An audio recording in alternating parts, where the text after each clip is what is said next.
Bueno, este libro en realidad procede de la insatisfacción de interpretar determinadas relaciones de poder, en concreto relaciones de poder que comienza el libro en el siglo XVI hasta la actualidad, relaciones de poder entre la mitad de la población de cuerpos que viven nominados como hombres y la mitad de la población de cuerpos que viven nominados como mujer.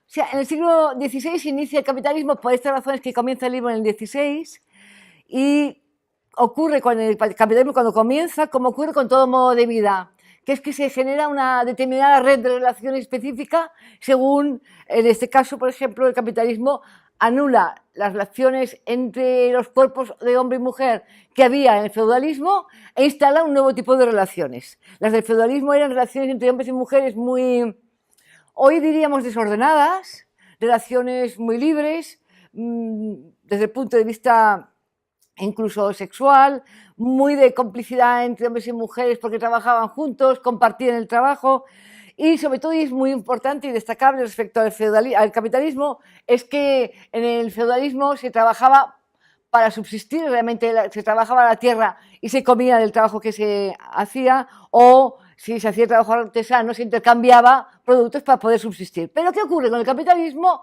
Precisamente lo que rompe es esta posibilidad de subsistir a través del propio trabajo.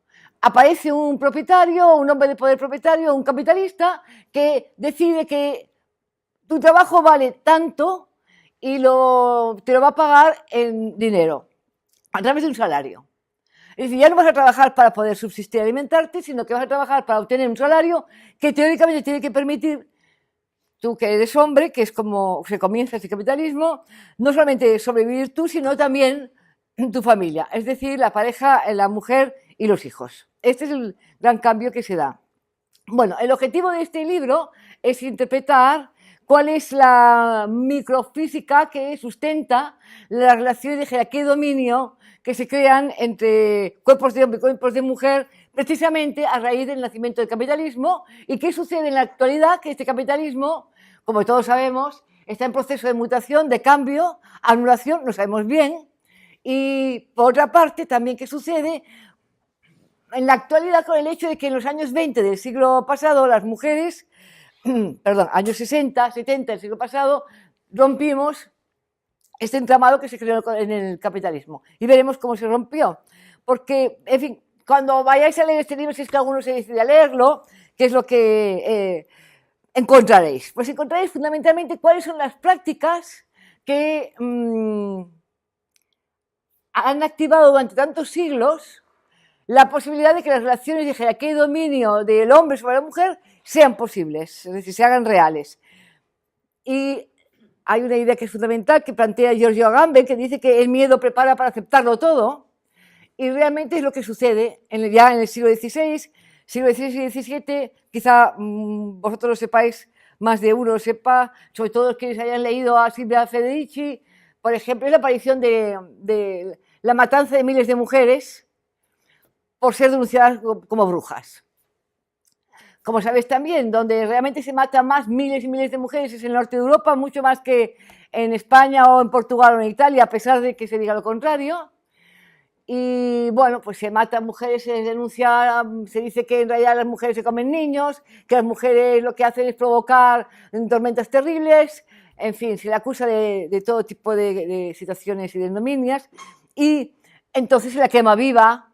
Primero se les tiran los brazos y le arrancan los brazos y las piernas. Siempre, primero de todo, se clavan agujas por todos los orificios del cuerpo para comprobar que el demonio no se ha metido, porque lo importante es que la mujer en realidad yace con el demonio. En fin, así se mata a miles y miles de mujeres denunciadas por brujear. Y sobre este tema nada más añadir que fundamentalmente se comienza matando a mujeres de 50 años, es decir, aquellas que ya no pueden tener hijos. Normalmente están solas, sin hombres, son viudas o están solas, y luego se pasa ya después a matar a niñas jovencitas, mujeres que no tienen tampoco más que dueño, no tienen hombre, tienen al padre, pero no tienen todavía un hombre destinado como a estas son los grupos de edad que se matan más masivamente. Hay que recordar que el miedo se construye además porque se obliga a las hijas siempre a estar presente cuando se quema la madre, pero no solamente las hijas, sino también hijos y todos los familiares posibles tienen que estar presentes en la plaza del pueblo para ver cómo se quema viva a la madre. Bien, junto a este terror que crea en las mujeres, aparece y se da también algo que se daba siempre, que es aquello que se dice que en realidad es el oficio más eterno del mundo, que es la prostitución, pero que en este momento tiene su particular proceso. En el siglo XVI la prostitución cambia, en fin, aquí aparecen pormenores sobre ese tema. Para mí lo importante de la prostitución es que crea la buena mujer, es decir, cuando tú eres prostituta, la mujer prostituta, que además en esta época se la reconocía claramente porque se le prohibía que fuera vestida de determinada manera, se le obligaba a ir vestida y llevar pues un lazo, como los judíos, ¿no? Al principio se les obligaba a ir con un lazo amarillo o en la cabeza un penacho de brillantes, se le prohibía determinadas ropas, etc. Bien, cuando veían una mujer, ya en el 16, en el 17, incluso después, se veía claramente que era una prostituta. Y lo importante, digo, no es que que estuvieses ante una mujer prostituta, sino que eso construya la buena mujer. ¿Y la buena mujer quién era? Bueno, todo esto coincide, este cambio de la prostitución que aparece ahora, se castiga, en fin, una serie de modificaciones sobre la prostitución, coincide con algo muy importante, que es con el Concilio de Trento.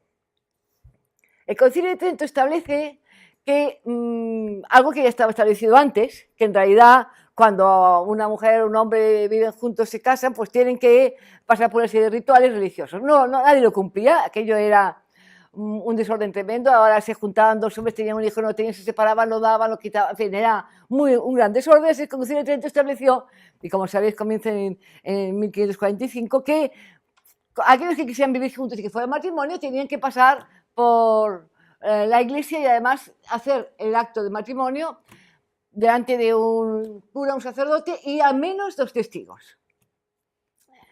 Esto es importante y más importante aún, y que hemos heredado nosotros todavía hasta la actualidad, que me parece muy relevante a destacar, y que sucede en todas las religiones monoteístas, no solamente la católica, sino también la judía y la musulmana, y es que el ritual que nosotros hacemos en la actualidad, o que se hace en la actualidad, de que el padre entrega al novio el cuerpo de su hija, esta representación de donación de un cuerpo es muy importante porque precisamente el capitalismo que se caracteriza en su inauguración es que la mitad del cuerpo de la población, los de mujer, pasan a ser propiedad de la otra mitad, excepto las prostitutas, cuyas prostitutas en realidad son de cualquiera, de aquel que esté dispuesto a pagar. En realidad son mujeres que viven en el desprestigio, en el descrédito, en la humillación, se les puede hacer lo que se quiera, pero en fin, porque en realidad no son de ningún hombre.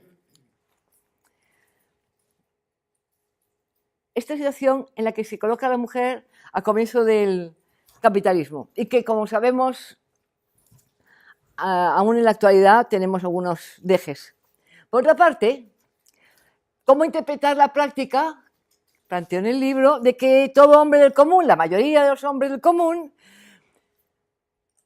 participen del dominio del hombre de poder económico, capitalista, del hombre de poder religioso, del hombre de poder médico, político.